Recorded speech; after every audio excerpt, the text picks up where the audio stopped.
Bonjour, nous continuons et nous terminons aujourd'hui ce beau chapitre 27 de la Genèse. Nous reprenons à partir des versets 30 à 40. Jacob sort devant son père et Ésaü arrive. Ésaü essaie de faire changer le cours des choses, mais il ne reçoit rien, que le contraire de la bénédiction même. Au verset 33, Isaac est pris d'un grand émoi en devinant l'usurpation de la bénédiction, mais il refuse de retirer la bénédiction dont les paroles, une fois prononcées, sont efficaces et irrévocables.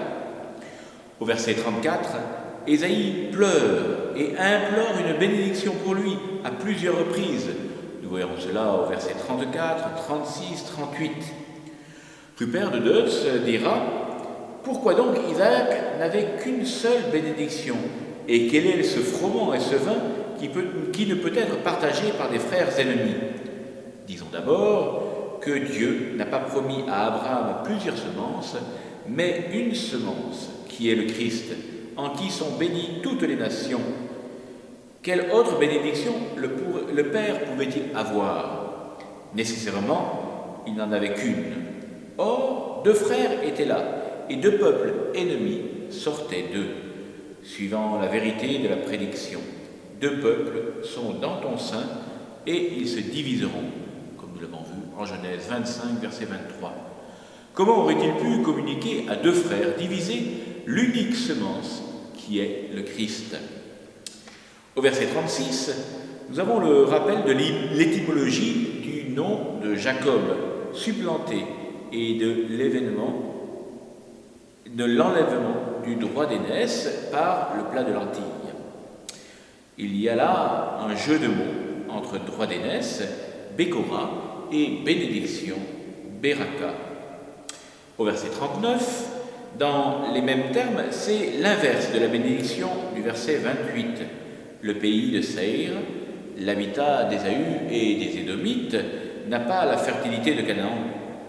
Au verset 40, vivre du glaive évoque les razzias, les pillages, les attaques de caravanes. La servitude d'Ésaü ne sera que temporaire. On l'a vu, les Édomites se libéreront du joug du royaume de Juda à partir du IXe siècle. Au verset 41 à 45, Rebecca cherche à soustraire Jacob à la vengeance d'Ésaü. Au verset 41, Ésaü établit son plan. Au verset 42, Rebecca, comme promis, veille sur Jacob et présente son plan pour protéger son fils. Il ira en Haran chez son oncle Laban. Rebecca ne veut pas perdre ses deux fils, car si l'un tue l'autre, le tueur devra à son tour être tué par le vengeur du sang. Nous nous rappelons de cela au deuxième livre de Samuel, chapitre 14, versets 6 à 7. Cela nous rappelle Caïn et Abel. Caïn qui forme dans son cœur le projet de tuer Abel et, après son crime, demande à Dieu d'être épargné du vengeur du sang. Nous nous rappelons de cela en Genèse, chapitre 4, verset 14. Caïn, lui aussi, éloigné de la bénédiction, devient un errant. Le verset 46, comme si les versets précédents n'avaient pas eu lieu, pourrait se mettre à la suite des versets 34-35 du chapitre 26, puis continuer directement avec le récit du chapitre 28.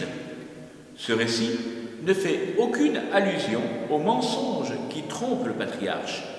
Le motif du départ de Jacob n'est pas la fuite devant le risque d'assassinat, mais un voyage dans le but de se marier. Nous nous retrouvons demain pour continuer cette lecture de la Bible et nous passerons bien sûr au chapitre suivant, le chapitre 28.